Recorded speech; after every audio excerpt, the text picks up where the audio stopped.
এখানে আমরা যেভাবে তথ্য পাইলাম ওই যে ওখানে কাশ্মীরি কৃষক যে আছে এবং উনি কিছু এই আলোচনায় আসছে ওনার ভাই আছে এবং আমি বলবো এবং কিবা মাজার বলবো এই অবস্থায় উনি এখানে আছে এবং এই জায়গাটা দীর্ঘদিন থেকে মানুষ এখানে বিভিন্ন ধরনের মান্যত এটা সেটা এবং করে এবং এখান থেকে অবশ্যই মোটামুটি মানুষ ফলাফল ভালো পাইছে এবং এখানে শুধু এই মুসলিমরাই না এবং হিন্দু ধর্মের যে মানুষজন আছে তারাও এখানে আসে আসার পরে এখানে বিভিন্ন কিছু পূজা পর্ব তাদের মতো করে এখানে এই জায়গায় আসে।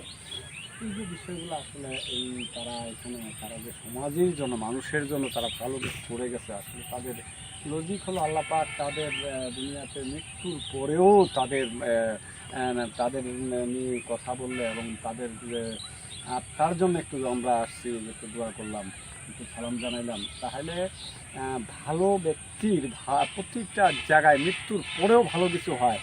এই জন্য আসলে আমি একজন মুসলিম ধর্মের মানুষ মোহাম্মদ শেখ সেলিম আমি এইভাবে বলবো তাহলে এই যে কিছু কিছু শব্দে আসে সেটা হলো যারা পাক পবিত্র এবং পাক আত্মার মানুষের মৃত্যু নাই এরকমও কিছু কথা আসে। তা বিষয় উলিয়ারা আসলে মরেন এই এই দৃশ্যগুলো যখন দেখতে যাই তখন আসলে এটাই মনে হয় এটাই বাস্তব এটাই চিরসত্য। আসলে এক একজন হয়তো এক একভাবে জিনিসটাকে নিবে। বিষয় হলো দেখেন আমরা তাদের জন্য দোয়া করবো। আজকে দেখেন আমরা যেমন এই এই মানুষগুলা ইসলামের জন্য এই মানুষগুলা ধর্মের জন্য তারা কিন্তু অনেক শ্রম এবং অনেক ত্যাগ অনেক অনেক জায়গায় তাদেরকে যাইতে হয়েছে।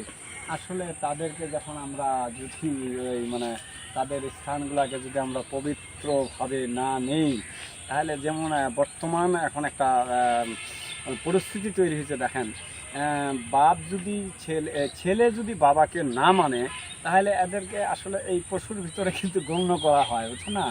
তা এরকম ছেলে বাপকে ছেলে মানে না ঠিক আছে না। যারা বাপকে ছেলে মানে না তারা যেমন গরু পশু এরাও অনেক সময় কিন্তু কি বড় গরুটা থাকলে ছোটোটাকে একটু সম্মান করে কিন্তু যদি তাহলে যারা আমরা মানুষ শ্রেষ্ঠ মানুষ আমরা দাবি করতেছি আমরা যদি পিতামাতার খেজমত না করি অলিদেরকে না চিনি আমরা যদি আমাদের যে ওস্তাদকে না চিনি মাস্টারকে না চিনি তাহলে আমাদের মান কিভাবে পরিপূর্ণ থাকতে পারে। আসলে এই প্রশ্নগুলো আমার আসলে এই হয়তো দর্শকদের কাছে এখানে আপনারা আছেন। বিষয় হলো আমি এই বিষয়গুলো আমরা যেন আমাদেরকে পিতামাতার খেজমত এবং আমরা যে চারজন আমি একজন মুসলিম মানুষ হিসাবে বলতেছি যেমন যারা মুসলমান আছেন তারা চারটা জিনিসকে অবশ্যই আপনারা সামনে নেবেন এবং পাঁচটা জিনিসকে সামনে নেবেন। একটা হলো যেমন পিতা একজন পীর মা একজন পীর যার কাছে পড়তে গেলেন শিক্ষা ও ওস্তাদ বলবো উনি একজন পীর এবং আরও যারা কিছু কিছু হক্কানি আমরা বলি এরা এই এমন কিছু তাদের মাঝে মজাজা দান করছে এবং এদের যদি আপনি স্বর্ণবর্ণ হতে পারেন তাহলে আপনারও অনেক কাজ আল্লাহ পাকের রহমতে তার উসিলা করে আপনার কাজটা হয়ে যায়। এরকম অনেক নজির আছে দেখেন। আসলে আমার যদি একজন মন্ত্রীর সাথে ভালো সুসম্পর্ক থাকে এবং আমার যদি থানার সাথে একটা ভালো সম্পর্ক থাকে তাহলে আমার কিন্তু একটা কাজ করতে হয়তো খুব সহজভাবে আমি মিথ্যা নাই করি সত্যর উপরেই হয়তো কাজটা আমার সহজ হয়ে যাবে। এই জন্য এদের সাথে একটা সুসম্পর্ক যদি রাখতে পারেন আত্মা দিয়ে আমি মনে করব ভালো।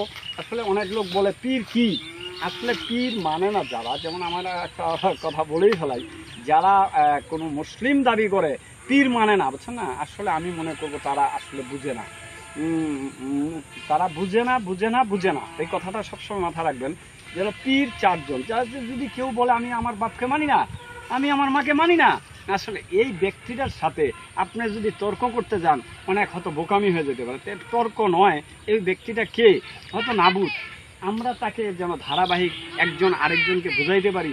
আজকে সামাজিক যে ব্যবস্থাগুলোর আমাদের ঘাটতি আছে এই ঘাটতিগুলো এক সময় হয়তো আমরা কিছু কথা বলবো এর মাঝে হয়তো আল্লাহ চাইলে ইনশাআল্লাহ পূরণ হয়ে যাবে। আমরা এই আশা রাখে আমরা কিন্তু আসলে কাজ করতেছি। আমাদের যে কাজগুলো হলো এই যে আজকে আসছি দেখেন আমরা এখানে যে 10 ঘর লিমিটেড কোম্পানি, আমাদের একটা উদ্যোগ আছে। আমরা সেই উদ্যোগগুলোর ভিতরে প্রথম কাজ আমরা হিসাবে আমরা যেমন বাংলাদেশের যেখানে যেখানে মাজার এবং মন্দির, আমরা কিছু কিছু জিনিসকে আপনাদের সামনে হয়তো এই দৃশ্যমান জিনিসগুলো আপনাদেরকে আমরা ভিডিওর মাধ্যমে দেখাবার চেষ্টা করব। এবং আপনারা যদি এখান থেকে যারা যে হয়তো বুঝনীয় কথা যেটা সেটা আপনারা গ্রহণ করবেন। আর আমাদের আলোচনার ভিতরে যদি কোনো ত্রুটি হয়ে যায় সে আমি অবশ্যই দেশবাসী এবং মানব সবার কাছে আমরা ক্ষমা চাব।